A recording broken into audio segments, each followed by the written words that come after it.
ఇక జమ్మూ కాశ్మీర్లో అతిథుల్ని కాపాడడంలో విఫలమయ్యారని CM Omar Abdullah assembly వేదికగా ప్రకటించారు. కానీ ఆ 26 మంది ప్రాణాలను అడ్డం పెట్టుకుని తాను రాష్ట్ర హోదాను డిమాండ్ చేయబోనని హామీ ఇచ్చారు.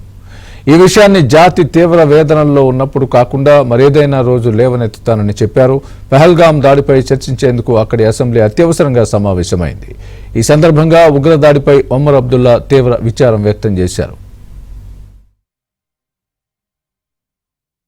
पहलगाम के हमले के बाद उसकी निंदा करने के लिए, उसकी मजम्मत करने के लिए और उन 26 लोगों के साथ हमदर्दी करने के लिए पहलगाम के उन 26 लोगों के दुख दर्द को इतना समझती है जितना जम्मू कश्मीर का अपना ये असेंबली है। हाउस के सामने उस दर्द का इजहार किया। मेरे पास शायद उससे बेहतर उसका यहां हाउस के सामने जिक्र करने के लिए अल्फाज नहीं होंगे। होते हुए देखा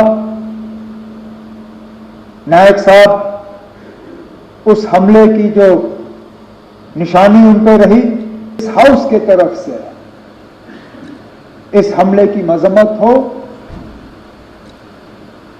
और उन 26 खानदानों के साथ हम अपनी जो है उनके साथ हमदर्दी करें। हम सिक्योरिटी, जम्मू कश्मीर की सुरक्षा जम्मू कश्मीर के लोगों की चुनी हुई हुकूमत की जिम्मेदारी नहीं है, लेकिन तब भी यहां के वजीर आला की हैसियत से, यहां की टूरिज्म के मिनिस्टर की हैसियत से मैंने इन लोगों को दावत दी थी यहां आने की। ఇలాంటి దాడులు గతంలో చాలా చూశామని, కానీ బైసరంలో ఇంత పెద్ద స్థాయిలో దాడి జరగడం మాత్రం 21 ఏళ్లలో ఇదే తొలిసారని ఒమర్ అబ్దుల్లా అన్నారు. మృతి చెందిన వారి కుటుంబ సభ్యులకు ఎలా క్షమాపణలు చెప్పాలో కూడా తెలియడం లేదని ఆవేదన వ్యక్తం చేశారు. జమ్మూ కాశ్మీర్కు వచ్చిన పర్యాటకుల్ని సురక్షితంగా తిరిగి పంపాల్సిన బాధ్యత తమదేనన్న ఒమర్ అబ్దుల్లా, కానీ ఆ పని చేయలేకపోయానని తెలిపారు. క్షమాపణలు చెప్పేందుకు తన వద్ద మాటలు కరువయ్యాయని వాపోయారు.